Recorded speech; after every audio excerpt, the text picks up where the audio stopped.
नमस्कार, मैं हूं आपके साथ हेमंत कुमार और आज शाम 5 के प्रहार में हम बात करेंगे डमी और पेपर लीक माफिया को लेकर के।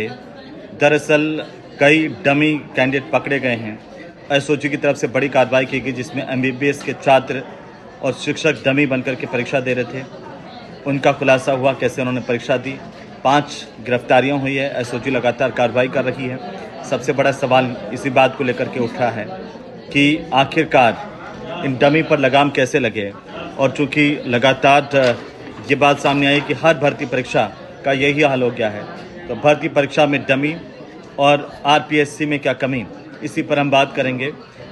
सबसे बड़ी बात यह है कि आरपीएससी की जो वरिष्ठ अध्यापक भर्ती परीक्षा द्वितीय श्रेणी की है 2022 की, उसमें डमी परीक्षार्थियों के मामले को लेकर एसओजी ने जब कार्रवाई की, अंडमान निकोबार, कोलकाता, जालोर, कोटा, जयपुर समेत कई ठिकानों पर दबिश दी गई। इसमें 4 एमबीबीएस के छात्र पकड़े गए, 2 सरकारी शिक्षक जो सेवा में थे वो पकड़े गए।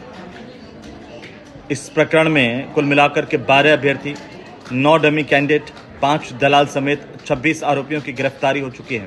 सोचने वाली बात यह है कि हर भर्ती परीक्षा पेपर लीक माफिया के निशाने पर है, तो ऐसे में आखिरकार इससे निजात कैसे मिले इस प्रदेश को, जो पूरे देश में इस प्रदेश का नाम खराब कर रही है।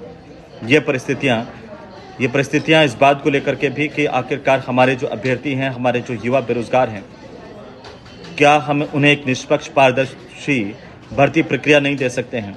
और अगर इस सिस्टम में कहीं फर्जीवाड़ा हो रहा है तो क्या उसकी जिम्मेदारी हमारी भर्ती एजेंसियों के प्रमुखों की नहीं है।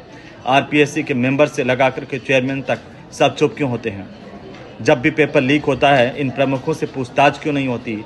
ये सवाल पूरे राजस्थान का हर एक अभ्यर्थी पूछ रहा है, हर युवा बेरोजगार पूछ रहा है। वो ये भी पूछ रहा है क्या सिस्टम के नाम पर ये जो धांधली रुक नहीं सकती।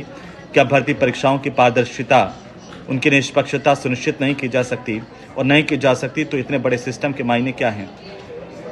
ये कुछ लोग बेनकाब हुए हैं, पकड़े गए हैं, लेकिन आप फर्ज कीजिए कितने ही लोग जो हैं वो इस सिस्टम के भीतर इसी तरह से प्रवेश कर गए होंगे, जो पकड़े नहीं गए होंगे। उनका आखिरकार क्या है। कैसे भर्ती प्रक्रियाओं को पारदर्शी बनाएं, निष्पक्ष बनाएं और इस तरह के फर्जीवाड़े पर, डमी कैंडिडेट पर, पेपर लीक माफिया पर रोक लगे, इस पर आज हम बात करेंगे। आप अपनी टिप्पणियां, अपने कमेंट